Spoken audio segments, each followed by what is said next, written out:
let's bring in Heidi Rathjen. She's a graduate of Ecole Polytechnique in Montreal, the scene of the Montreal massacre in 1989.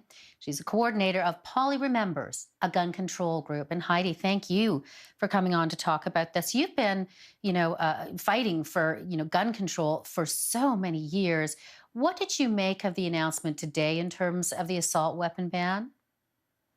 Well, the families we work with, the survivors we work with, and the witnesses, not just of Polytechnique shooting, but of other mass shootings, we were opposed to applaud, without reserve, the package that was announced today, because if you do look at the details, the guns that are included in the assault weapon ban, all those that we were looking for to be included are included. It looks very comprehensive, and in and of themselves, the regulations are really, really good. But unfortunately, at the same time, we learned today that the buyback program that was promised during the last election has been changed to a voluntary buyback, or, if you will, grandfather clauses. So that means that basically what was announced today is the ban on future sales of these weapons, and those that exist today, tens of thousands of assault weapons, can remain in the hands of those that own them.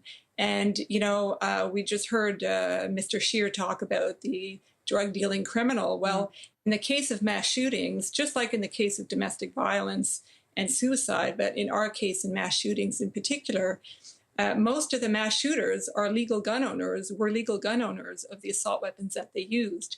And so while we applaud the comprehensiveness of the measures, it is a huge disappointment to hear that the mandatory buyback program has been canceled, meaning, and there's a huge difference between a total ban, removing these guns from our society, and a partial ban, which will mean that it'll take generations before these weapons are removed from our streets and communities. And that will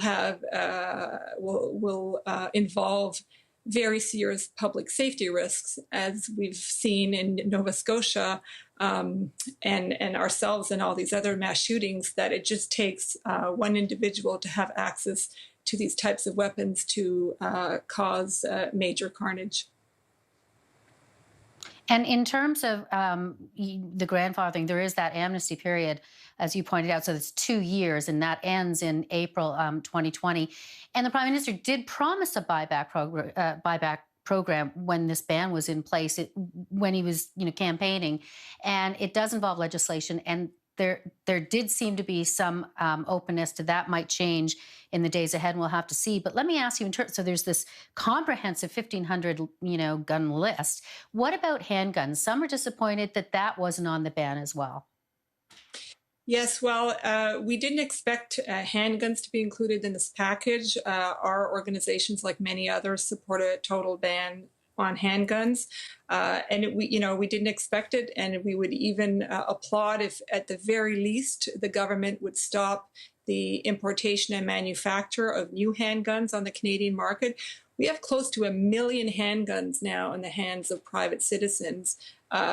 If we haven't already, we will soon reach the tipping point. And so we weren't disappointed not to see it because we weren't expecting it, but we're certainly going to keep pushing for banning handguns and expressing our specific opposition to the idea of downloading that responsibility to municipalities. And what do you say to, and we've been speaking with some of those people that are against this, and for a lot of different reasons, firearms rights and gun rights individuals and advocates. And they're saying, legal gun owners who legally have these things have to go through an extensive process that keeps people very protected and safe in terms of how they have to handle these things, and that it's not fair to go after the legal gun owners. Well, sure, but the mosque shooter was a legal gun owner. The Polytechnique shooter was a legal gun owner. I can go on: Dawson, Concordia, Fredericton, Moncton, and so on. Illegal guns certainly are a problem and need to be addressed, but legal gun ownership also comes with a lot of risks. And Alexandre Bissonnette was not a drug dealing criminal. He was a member of a gun club until he decided, a law abiding citizen, until he decided to use his guns to massacre people.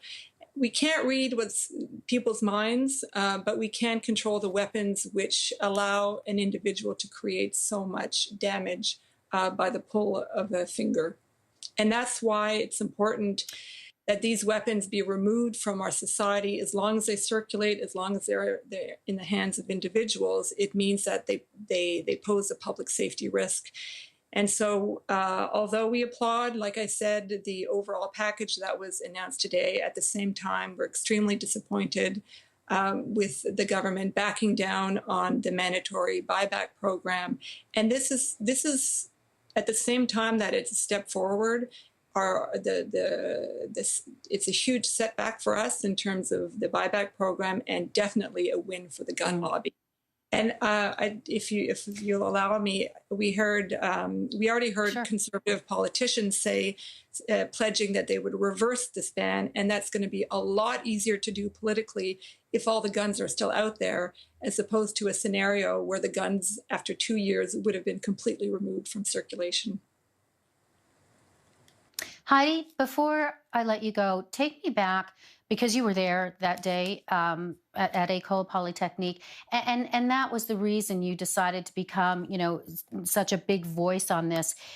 But tell me what your inspiration, not inspiration, but your thinking was, because some people, I mean, of those horrifying events, could have just, tried to forget it and move on. But you really wanted to become active on this. How come?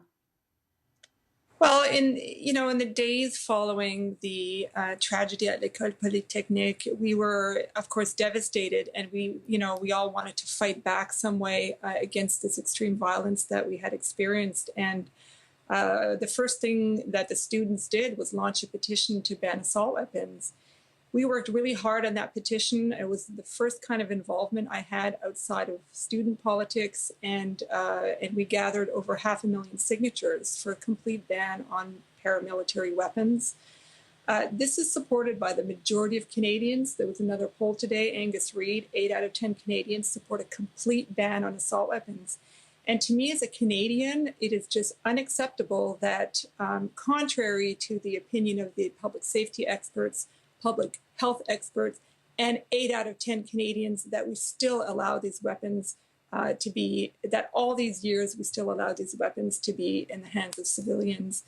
And we were hoping that today would be the end of that battle with, a comprehensive ban, but unfortunately it looks like we still have to fight to hopefully convince the government to stick to their election promise and get these guns off our streets and out of our communities, which is word for word what they had pledged back in 2015.